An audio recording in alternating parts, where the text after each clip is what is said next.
Hi friends, welcome to Aadhi's life. நம்ம இன்றைக்கி green peas எப்படி ஸ்டோர் பண்ணுறதுன்னு பார்க்கலாம். நான் ஒரு பாத்திரத்தில் 2 லிட்டர் தண்ணி கொதிக்க வச்சுருக்கேன்.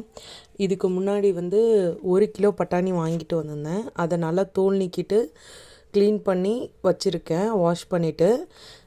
இப்போ நம்ம நல்லா தண்ணி கொதித்ததுக்கப்புறம் தான் பட்டாணி நல்லா பாயில் ஆகட்டும், வெயிட் பண்ணுங்கள். அதுக்கப்புறமேட்டு நம்ம பச்சை பட்டாணி போட்டுக்கலாம்.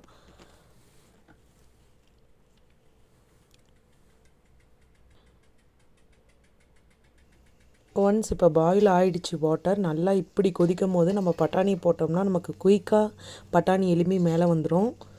இப்போ பட்டாணி போட்டுக்கலாம்.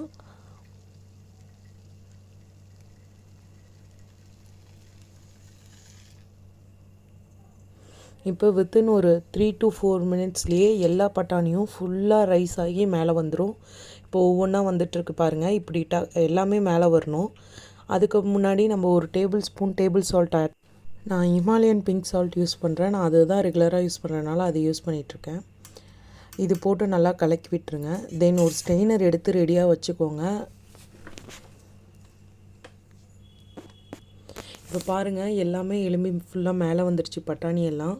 இந்த ஸ்டேஜில் நம்ம ஸ்டவ் ஆஃப் பண்ணிவிட்டு இந்த பட்டாணியை ஸ்டெயின் பண்ணி எடுத்து வச்சுக்கலாம்.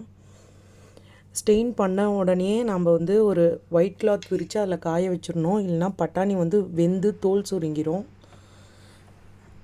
பட்டாணியை நல்லா ஸ்ப்ரெட் பண்ணி விட்டுக்கோங்க.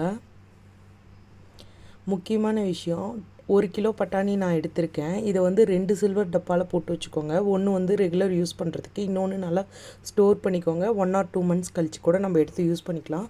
ஃபுல்லாக எடுத்து வச்சு கூலிங் மாறுனுச்சுன்னா அந்த பட்டாணி வேஸ்ட்டாக போயிடும். அதனால் 2 கண்டெய்னரில் ஸ்டோர் பண்ணிக்கோங்க.